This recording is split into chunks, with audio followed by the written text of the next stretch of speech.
Ji today date is 24 October day Saturday है।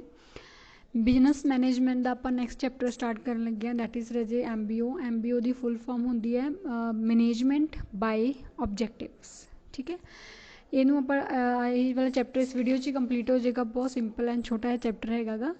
पहला आप मीनिंग पढ़ांगे कि MBO होंदा की है। देखो MBO मैनेजमेंट बाय ऑब्जैक्टिव एक सिस्टमैटिक एंड ऑर्गेनाइज्ड अप्रोच है।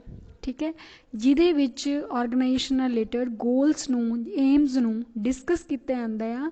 ਇਹਦੇ ਵਿੱਚ ਇਹ नहीं है कि टॉप लैवल ही डिस्कस करूगा, टॉप लैवल के नाल मिडल लैवल वाले इकट्ठे होके। ठीक है, जो ऑर्गेनाइजेशन का एक ऑब्जैक्टिव एम या गोल नूं डिस्कस करते हैं वो वाले प्रोसैस नूं बोलते हैं मैनेजमेंट बाय ऑब्जैक्टिव। मतलब कि ये मेनली फोकस किया जाता है कि आप अचीवेबल गोल्स किहड़े-किहड़े ने, मतलब आने वाले समय दे विच असीं की चीज़ अचीव करनी है। जो तीनों लैवल की मैनेजमेंट बैठ के इस चीज़ को डिस्कस करती है उन्होंने MBO बोलते हैं। यानी कि MBO is all managers मीनस top level भी होएगा नाल जिहड़े मैनेजर ने, चाहे सेल है, परचेज है, फाइनांस है, कोई मर्जी मैनेजर है, वो सारे पार्टिसिपेट करते हैं जिहड़ी स्ट्रैटेजिक प्लैनिंग होंदी है। यानी कि कहने का भाव वही आ गया कि स्ट्रैटेजिक प्लैनिंग दे विच जदों सारे मैंबरस बैठ के ऑर्गेनाइजेशन का ऑब्जैक्टिव एम या गोल नूं डिस्कस करते हैं तो वो प्रोसैस नूं बोलते हैं MBO management by objective. Definition देखिए कि एक तरह का प्रोसैस है जिहदे सुपीरियर एंड सबॉर्डीनेट मैनेजर, चाहे बड़ा है चाहे छोटा है, एंटरप्राइजेज के सारे इकट्ठे जॉइंटली पहला आइडेंटिफाई करते हैं कि आप कॉमन गोल की अचीव करना है, किवें अचीव करना, कौन रिस्पोंसिबल होएगा, असी एक्सपैक्टेड रिजल्ट्स कदों तक अचीव करने ने। मतलब जो इन्हां चीज़ों बारे पहला तो ही डिस्कसन होने लग जाती है तो वह प्रोसैस नूं बोलते हैं MBO मैनेजमेंट बाय ऑब्जैक्टिव। हुण जे आपां गल करते हैं इहदे करैक्टरिस्टिक्स की तो ये विशेषतावां की ने। सब तो पहला ये की है रिसोर्स ऑप्टिमाइजेशन है। मीनस रिसोर्स जिहड़े ने अपने को लिमिटेड है, मैन हो गया, मटीरियल हो गया, मशीनरी होगी, है ना, मनी होगी, ये चीज़ां अपने को लिमिटेड ने। इन्हां चीज़ों की सही यूज़ करना ताकि कोई भी रिसोर्स वेस्ट ना होवे, तां करके जिहड़ी ये ऑब्जैक्टिव मैनेजमेंट बाय ऑब्जैक्टिव जिहड़ा यानी कि MBO किया जाता गा। फिर ये की करता है गोल ओरिएंटेड है। पहले ही पता लग गया आपां क्योंकि जदों आपां बैठ के डिस्कस ही अबाउट गोल एम ऑब्जैक्टिव बारे करना गा तो it means it is a goal oriented. Next आ गया मल्टीपल अकाउंटेबिलिटी का मतलब हुंदा जवाब देना। हुण इहदे विच कल्ला एक पर्सन जवाब देण नहीं होएगा, इहदे विच जिन्ने जाने ने पार्टिसिपेट किया सी वो सारे जाने की होणगे अकाउंटेबल होणगे। उस तो बाद आ गया यूनीवर्सली एप्लीकेबल। यूनीवर्सली का मतलब होंदा सर्वव्यापक, मीनस जिहड़ी चीज़ हर एक लैवल ते हर एक फील्ड च अप्लाई होवे। मतलब कि अजिहा गोल एम डिस्कस किया जाता है, डिसाइड किया जाता है कि जिहड़ा ईजीली हर कोई एक्सैप्ट कर सके तो easily her field which apply हो सके। उस तो बाद आ गया सिस्टम अप्रोच। हुण ऑब्जैक्टिव ये नहीं है भी एक बार डिसाइड कर लिया ਉਹਦਾ सिस्टम नहीं ਆਪਾਂ फाइनल करना, ਉਹਦੇ ਵਿੱਚ ਨਾਲ सिस्टम भी डिफाइन किया जाता है कि जे ਆਪਾਂ ਇਹ वाला ऑब्जैक्टिव हैगा तो ਉਹਨੂੰ किस सिस्टम ਦੇ ਨਾਲ किस तरह अचीव करना है। सिंपल एंड कॉम्प्रीहेंसिव वही गल आ गई। MBO बिल्कुल एक सिंपल प्रोसैस है, बिल्कुल कॉम्प्रीहेंसिव है, ऑपरेशनल है, काम नूं लैके हैगा। इंप्लॉय मैनेजमेंट पार्टिसिपेशन ये कल्ला ऑनर्स नहीं, इंप्लॉयज़ भी पार्टिसिपेट करनगे। की रिजल्ट एरियाज मतलब इन्होंने लास्ट से की अचीव करना, अपना रिजल्ट जोड़ा वो अचीव करना है। उस तो बाद अंदर अचे दा प्रोसैस कि MBO का प्रोसैस की है। प्रोसैस का मतलब होंदा भी किहड़े-किहड़े जिहड़े कदम ने जां किहड़े-किहड़े स्टैप्स ने इहदे विच फॉलो किए जाते हैं। सब तो पहला स्टैप आंदा है जी डिफाइनिंग ऑर्गेनाइजेशन गोल।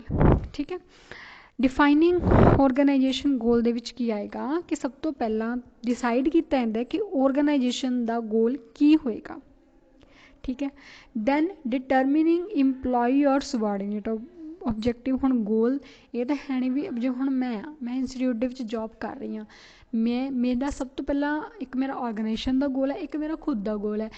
ऑर्गेनाइजेशन का गोल क्या है कि बच्चों को स्टडी करवाओ, वधिया रिजल्ट लियाना, that is your organisation goal. Okay, मेरा पर्सनल गोल भी हो सकता है भी मैं बच्चों ਨੂੰ ਵਧੀਆ ਕਰਵਾਉਂਗੀ, ਵਧੀਆ ਐਫਰਟਸ ਕਰੂੰਗੀ, ਮਿਹਨਤ ਕਰਾਂਗੀ, ਮੇਰੀ ਵੀ ਪ੍ਰਮੋਸ਼ਨ ਹੋਏਗੀ, ਮੈਨੂੰ ਬੋਨਸ ਮਿਲੇਗਾ, ਮੈਨੂੰ ਇਨਸੈਂਟਿਵ ਮਿਲੇਗਾ, ਉਹ ਮੇਰਾ ਖੁਦ ਦਾ ਗੋਲ ਹੋ ਗਿਆ। ਹੁਣ ਪਹਿਲਾਂ ਤਾਂ ਆਪਾਂ ਬਿਜ਼ਨਸ ਦਾ ਗੋਲ ਡਿਟਰਮਿਨ ਕਰਨਾ ਹੈ, ਫਿਰ ਆਪਾਂ ਪਰਸਨ ਜਿਹੜੇ ਇੰਪਲੋਈਜ਼ ਨੇ ਕੰਮ ਕਰਨਾ ਉਹਨਾਂ ਦਾ ਗੋਲ ਜਿਹੜਾ ਉਹਨਾਂ ਦਾ ਓਬਜੈਕਟਿਵ ਆ ਉਹਨੂੰ ਕੀ ਕਰਨਾ ਹੈ, ਡਿਟਰਮਿਨ ਕਰਨਾ ਹੈ। ਦੈਨ ਫਿਰ ਤੁਸੀਂ ਕੀ ਕਰਨਾ, ਇੰਪਲੋਈ ਦੀ ਪ੍ਰੋਗਰੈਸ ਅਤੇ ਇੰਪੋਰਟੈਂਸ ਦੋਨਾਂ ਨੂੰ ਚੰਗੇ ਤਰੀਕੇ ਨਾਲ ਮੋਨੀਟਰ ਮਤਲਬ ਦੇਖਣਾ। ਦੇਖ ਲਿਆ, ਫਿਰ ਆਪਾਂ ਉਹਨਾਂ ਦੀ ਪਰਫੋਰਮੈਂਸ ਨੂੰ ਇਵੈਲੂਏਸ਼ਨ ਕਰਨਾ, ਜਿਹਨਾਂ ਤੋਂ ਆਪਾਂ ਕੰਮ ਕਰਵਾਇਆ ਨਾ ਵੀ ਉਹਨਾਂ ਨੇ ਕੰਮ ਕਿਵੇਂ ਕੀਤਾ, ਤੁਸੀਂ ਉਹਦੀ ਇਵੈਲੂਏਸ਼ਨ ਮਤਲਬ ਚੈੱਕ ਕਰਨਾ, ਉਹਦਾ ਮੁਲਾਂਕਣ ਕਰਨਾ।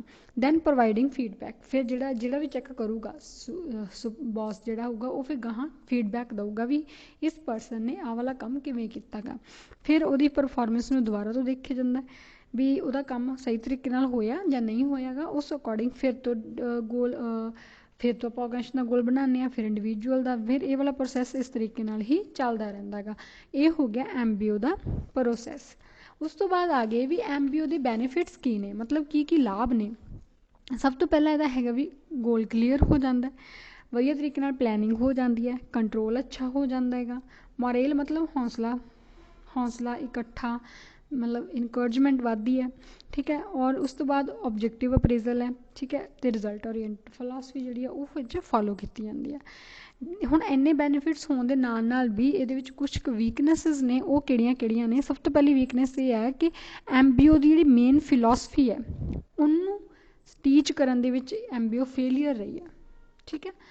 ਉਸ ਤੋਂ ਬਾਅਦ ਇਹ ਗੋਲ ਸੈਟਰਸ ਦੀਆਂ ਗਾਈਡਲਾਈਨਸ ਨੂੰ ਦੇਣ ਵਿੱਚ ਫੇਲੀਅਰ ਰਹੀ ਹੈ। ਫਿਰ ਗੋਲ ਨੂੰ ਸੈੱਟ ਕਰਨਾ ਬਹੁਤ ਡਿਫੀਕਲਟ ਟਾਸਕ ਹੈਗਾ ਗਾ। ਫਿਰ ਇਹ ਜਿਹੜੀ basically MBO short term goals 'ਤੇ ਜ਼ਿਆਦਾ ਧਿਆਨ ਦਿੰਦੀ ਹੈ, ਲੌਂਗ ਟਰਮ 'ਤੇ ਨਹੀਂ ਦਿੰਦੀ ਹੈਗੀ। ਇਨਫਲੈਕਸੀਬਿਲਿਟੀ ਦਾ 'ਚ ਬਹੁਤ ਖਤਰਾ ਰਹਿੰਦਾ ਗਾ। ਇਨਫਲੈਕਸੀਬਲ ਦਾ ਮਤਲਬ ਜਿਹਨੂੰ ਆਪਾਂ ਚੇਂਜ ਨਹੀਂ ਕਰ ਸਕਦੇ, ਪਲੱਸ ਟਾਈਮ ਕੰਜ਼ਿਊਮਿੰਗ ਹੈ, ਪੇਪਰ ਵਰਕ ਜ਼ਿਆਦਾ ਵੱਧਦਾ ਗਾ। ਫਿਰ ਆਉਂਦਾ ਹੈ ਕਿ MBO ਨੂੰ ਵਧੀਆ ਬਣਾਉਣ ਦੇ ਲਈ ਕੀ ਕਰ ਸਕਦੇ ਹਾਂ। ਸਭ ਤੋਂ ਪਹਿਲਾਂ ਤੁਸੀਂ MBO ਦਾ ਪਰਪਸ ਡਿਸਾਈਡ ਕਰੋ, ਉਦੇਸ਼ ਕੀ ਹੈ। ਟੋਪ ਮੈਨੇਜਮੈਂਟ ਦੀ ਨਾਲ ਸਪੋਰਟ ਲਓ, MBO ਵਾਸਤੇ ਪ੍ਰੋਪਰ ਆਪਣੇ ਇੰਪਲੋਈਜ਼ ਨੂੰ ਟ੍ਰੇਨਿੰਗ ਦਿਓ, ਸਾਰਿਆਂ ਦੀ ਪਾਰਟੀਸਪੇਸ਼ਨ ਹਰ ਇੱਕ ਲੈਵਲ ਦੀ ਕਰਵਾਓ, ਠੀਕ ਹੈ। ਫਿਰ ਸੈਲਫ ਡਾਇਰੈਕਸ਼ਨ, ਸੈਲਫ ਕੰਟਰੋਲ ਨਾਲ ਮਤਲਬ ਆਪ ਪਹਿਲਾਂ ਡਾਇਰੈਕਸ਼ਨਸ ਦਿਓ, ਫਿਰ ਨਾਲ ਫੀਡਬੈਕ ਵੀ ਲਈ ਜਾਓ ਵੀ ਕੰਮ ਸਹੀ ਤਰੀਕੇ ਨਾਲ ਹੋ ਰਿਹਾ ਜਾਂ ਨਹੀਂ ਹੋ ਰਿਹਾ। ਉਸ ਤੋਂ ਬਾਅਦ ਜੀ ਅਗਲਾ ਟੌਪਿਕ ਆਉਂਦਾ ਹੈ what is MBE the full form ਕੀ ਹੁੰਦੀ ਹੈ, ਮੈਨੇਜਮੈਂਟ ਬਾਏ ਐਕਸੈਪਸ਼ਨ, ਠੀਕ ਹੈ। ਇਹਦਾ ਮਤਲਬ ਕੀ ਹੁੰਦਾ, ਵੈਸੇ ਇਹ ਜਿਹੜੀ ਇਹਦੀ ਡਿਸਕਵਰੀ ਹੈ ਉਹ ਕੀਤੀ ਹੈ FW ਟੇਲਰ ਨੇ, ਫਰੈਡਰਿਕ ਵਿੰਸਟਰੋ ਟੇਲਰ ਨੇ, ਠੀਕ ਹੈ। ਉਹਨੇ ਕੀ ਕਿਹਾ ਹੈ ਕਿ a policy by which management devote the time in investigating only the situation in which actual results differ significantly from the planned result. ਮੰਨ ਲਓ ਤੁਸੀਂ ਡਿਸਾਈਡ ਕੀਤਾ ਸੀਗਾ ਕਿ ਅਸੀਂ ਮੈਨੇਜਮੈਂਟ ਦੇ ਵਿੱਚ 100 ਯੂਨਿਟਸ ਬਣਾਉਣੇ ਆ ਇੱਕ ਹਫ਼ਤੇ 'ਚ, ਇੱਕ ਹਫ਼ਤਾ ਕੰਪਲੀਟ ਹੋ ਗਿਆ ਤਾਂ ਦੇਖਿਆ ਗਿਆ ਕਿ ਐਕਚੁਅਲ ਦੇ ਵਿੱਚ ਕਿੰਨੇ ਯੂਨਿਟਸ ਬਣੇ ਸੀ, 80। ਹੁਣ ਦੇਖੋ ਇਹ 'ਚ ਦੋ ਰਿਜ਼ਲਟਸ ਦੀ ਗੱਲ ਕੀਤੀ ਗਈ, actual results and plan result. Plan result ਤੁਹਾਡਾ 100 ਸੀਗਾ, ਐਕਚੁਅਲ ਰਿਜ਼ਲਟ ਤੁਹਾਡੇ 80 ਹੈ। ਹੁਣ ਇੱਥੇ ਘੱਟ ਆਇਆ ਗਾ, ਸਿਰਫ ਇਸੇ ਸਿਚੁਏਸ਼ਨ ਦੇ ਵਿੱਚ ਆਪਾਂ MBE ਨੂੰ ਅਪਣਾਵਾਂਗੇ, ਮਤਲਬ ਕਿ ਇੱਥੇ ਇੱਕ ਅਜਿਹੀ ਪੋਲਿਸੀ ਅਪਣਾਵਾਂਗੇ ਤਾਂ ਕਿ ਇਨ ਫਿਊਚਰ ਦੇ ਵਿੱਚ ਜਿਹੜੀ ਇਹ 'ਚ ਕਮੀ ਪਾਈ ਗਈ ਆ ਉਹ ਨਾ ਹੋਵੇ। ਉਸ ਪੋਲਿਸੀ ਨੂੰ ਬੋਲਦੇ ਆ MBE, ਮੈਨੇਜਮੈਂਟ ਬਾਏ ਐਕਸੈਪਸ਼ਨ, ਜਿਹੜੀ ਕਿ FW ਟੇਲਰ ਦੁਆਰਾ ਡਿਸਕਵਰ ਕੀਤੀ ਗਈ ਸੀ। ਇਹਦੇ ਵਿੱਚ ਮੇਨਲੀ ਮਟੀਰੀਅਲ ਨਾਲ ਰਿਲੇਟਡ ਇਨਵੈਸਟੀਗੇਸ਼ਨ ਕੀਤੀ ਜਾਂਦੀ ਹੈ, ਫਿਰ ਉਹਨੂੰ ਕਰੈਕਟ ਕੀਤਾ ਜਾਂਦਾ ਗਾ, ਠੀਕ ਹੈ ਜੀ। ਉਸ ਤੋਂ ਬਾਅਦ ਅੱਗੇ ਆਉਂਦਾ ਹੈ ਦੋਨਾਂ 'ਚ ਕੀ ਡਿਫਰੈਂਸ ਹੈ MBO ਅਤੇ MBE ਦੇ ਵਿੱਚ, ਉਹ ਤੁਸੀਂ ਟੈਬੂਲਰ ਫਾਰਮ ਦੇ ਵਿੱਚ ਕਾਪੀ 'ਤੇ ਲਿਖ ਕੇ ਮੈਨੂੰ ਭੇਜਣਾ ਗਾ। ਅਤੇ ਦੂਸਰਾ ਕੁਐਸਚਨ ਇਹ ਹੈ ਕਿ MBO ਦੀ ਫੁੱਲ ਫਾਰਮ ਅਤੇ MBE ਦੀ ਫੁੱਲ ਫਾਰਮ, ਠੀਕ ਹੈ। ਹੋਪ ਸੋ ਚੈਪਟਰ ਤੁਹਾਨੂੰ ਸਮਝ ਆ ਗਿਆ ਹੋਏਗਾ। ਫਿਰ ਵੀ ਕੋਈ ਪ੍ਰੋਬਲਮ ਹੈ ਰਾਜੇ ਤੁਸੀਂ ਮੈਨੂੰ ਪੁੱਛ ਸਕਦੇ ਹੋ। ਥੈਂਕ ਯੂ ਰਾਜੇ।